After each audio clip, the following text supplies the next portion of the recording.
stage. We were able to affect the political world. We were able to affect the educational system. The President of the United States quotes our show. How cool is that?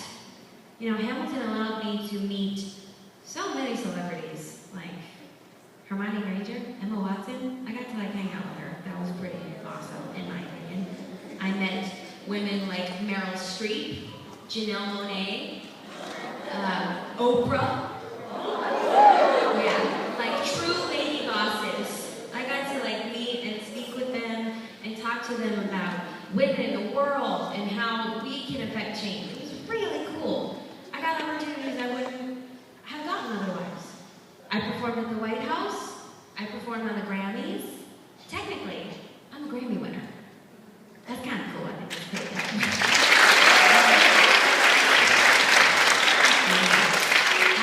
What else? And Hamilton won a record-breaking 11 Tony Awards this year. We were nominated for every possible thing we could be nominated for. It was truly amazing. And also, what I loved about our show was we broke diversity stereotypes. For the longest time, people were like, oh, it's the great white way. No, not anymore. With Hamilton, we had people of every race, religion, and creed. There were so many beautiful people of color on that stage. It was awesome. So needless to say, the last year and a half of my life has been pretty fabulous. But it wasn't always that way. You know, when I was your age, I was pretty good at whatever I put my mind to. And sometimes I got singled out from other kids, and I felt separate sometimes. When I was 18, I decided I was going to audition for So You Think You Can Dance. And I told my mom that I was going to take a road trip with my friend Kate to Atlanta, and we were going to audition.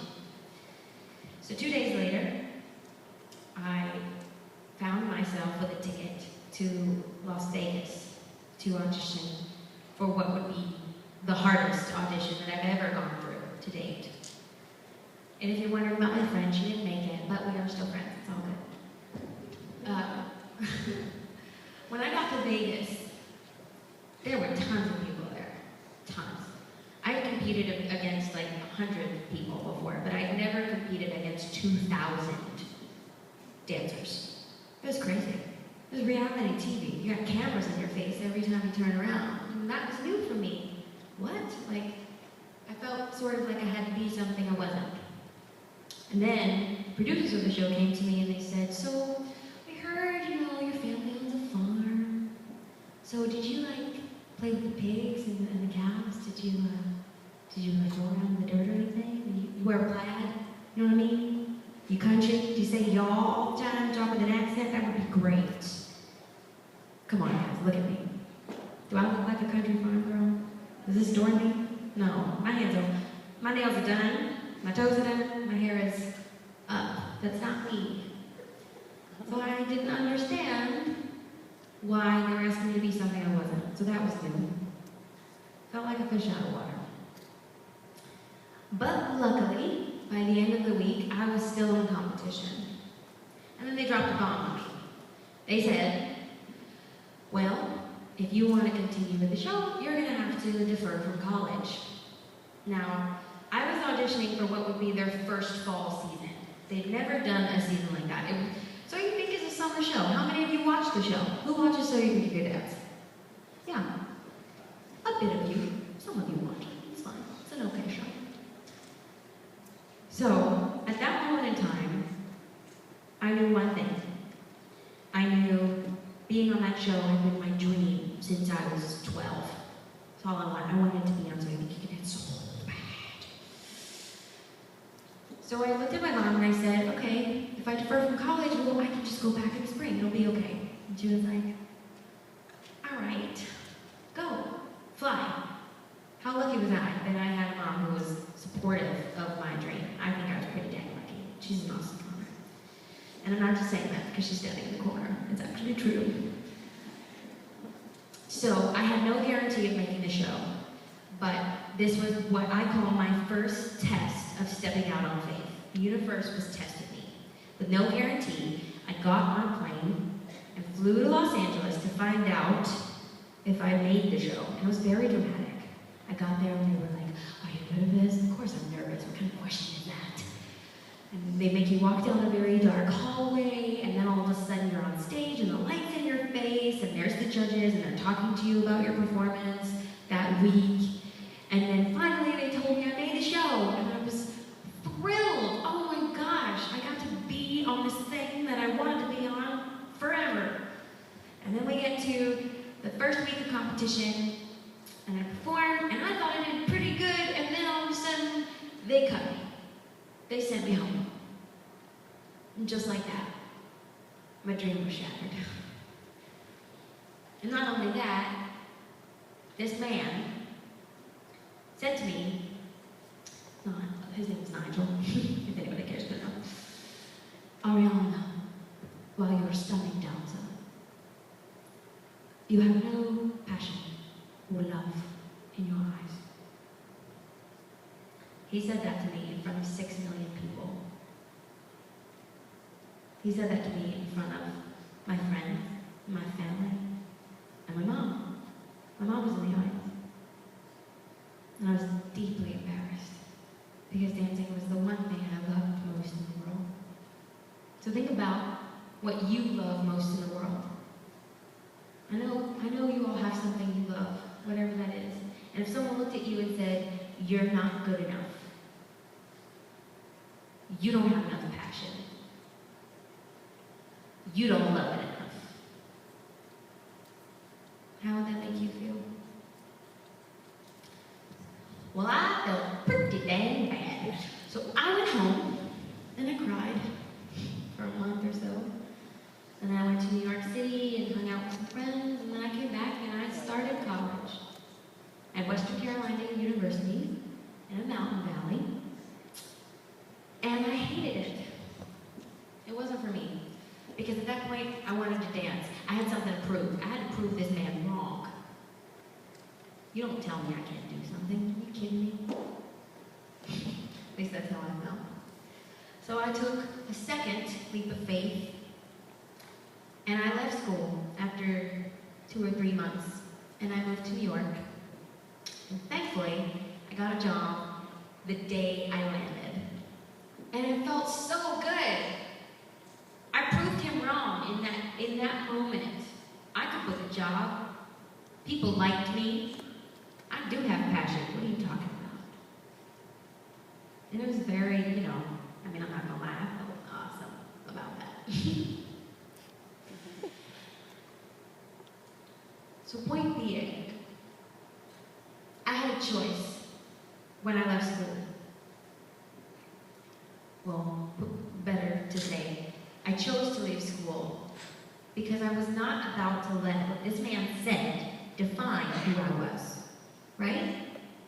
I loved to dance. I knew I had passion, so I had to go out there and I had to show the world that that's what I had, and that's what I believed, that's who I was. So cut to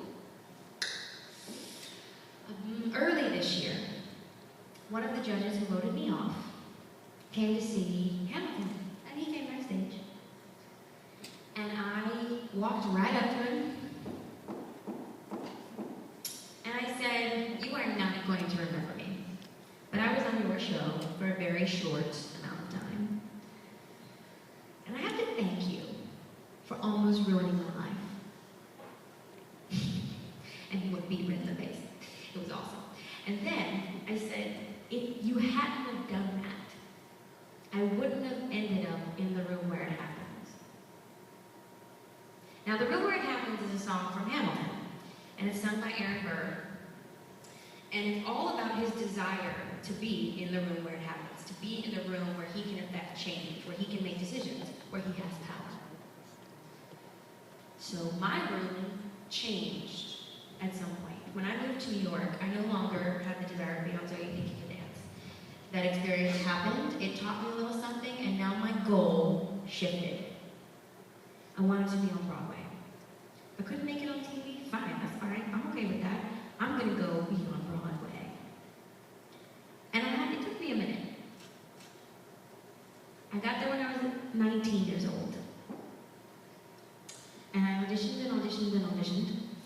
And finally, I booked Bring It On the musical. Anybody seen the movie, Bring It On, the cheerleading thing?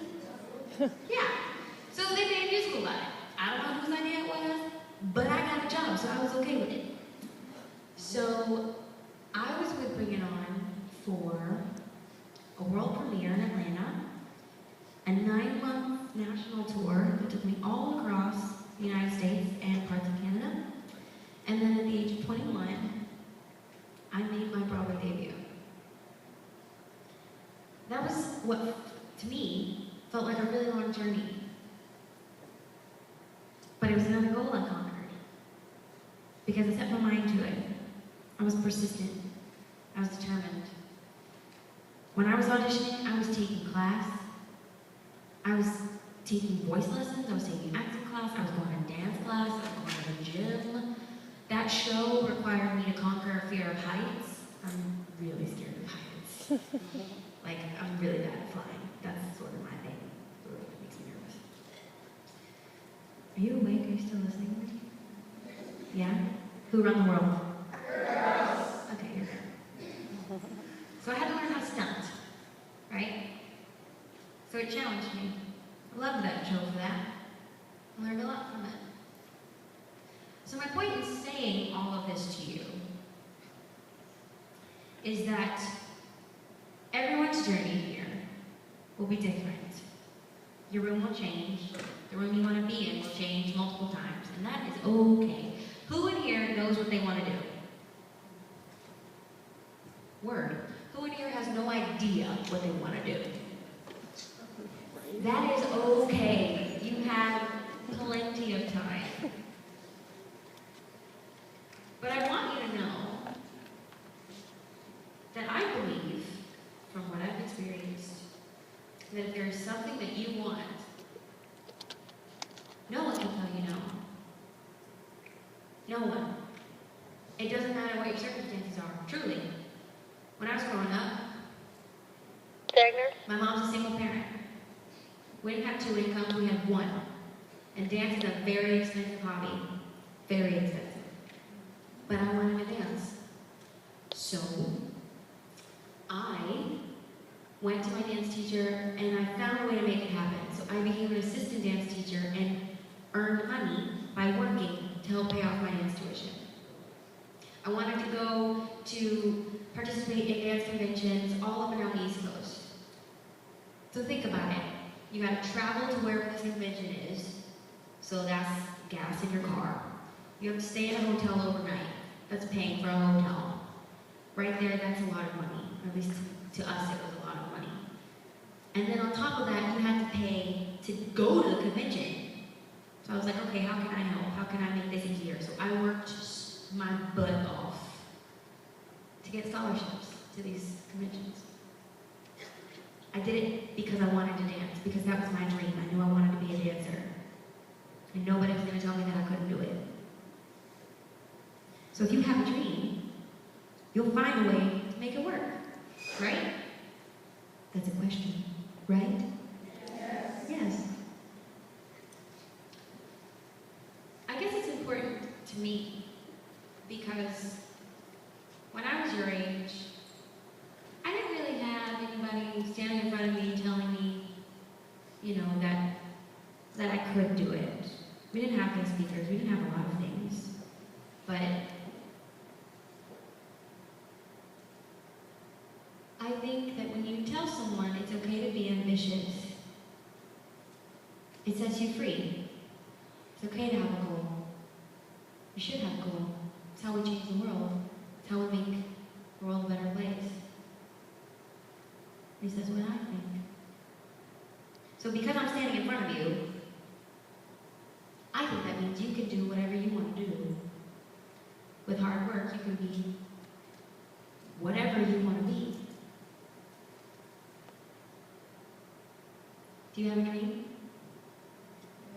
Do you? Do you have a dream? All right. Repeat after me. I'm worthy of success. I'm worthy of success. Okay, none of you mean it. That is a cop-out. I am worthy of success. I am worthy of success. I can be whatever I want to be.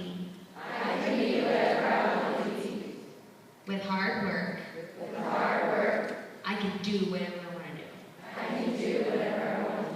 I'm a lady boss. I'm a lady boss. And most importantly, I define who I am.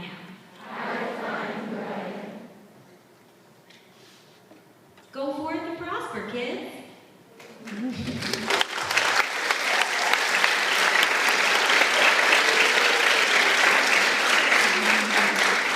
Does anybody have any questions for me? No? Nobody has questions? Oh, no.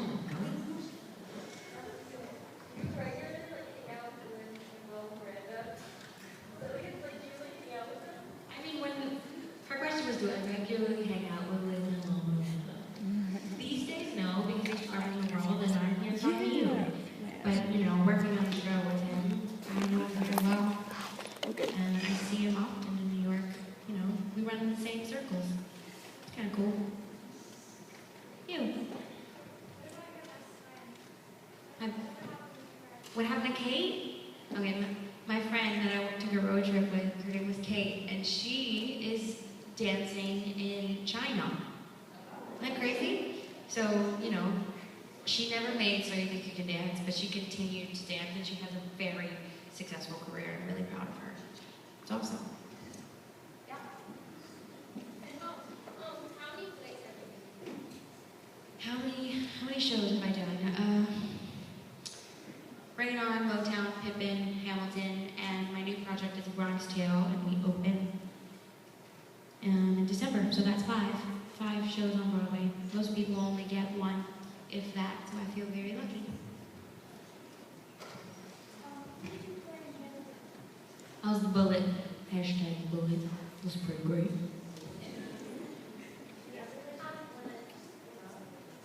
Say that again? Yeah.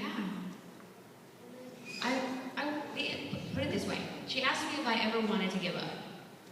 Yo, queen, what you talking about? Yeah, the one's turning around. I'm talking to you. You want to share with class? Yeah. She asked me if I ever wanted to give up. Plenty of times. The entertainment industry is a big world of no. There's a lot of rejection. I audition a lot. At least there are times where I audition like 10 times a week. Most of those are no's. Truly. You audition to get one yes. But you have to learn not to take it personally, because it's not about you. You bring your best self to that room, and they either need what you have or they don't. It's not personal. But until I figured that out, every time someone told me no, I was either feeling bad about myself, eating ice cream, or crying in my bedroom. You know what I mean? Took a second.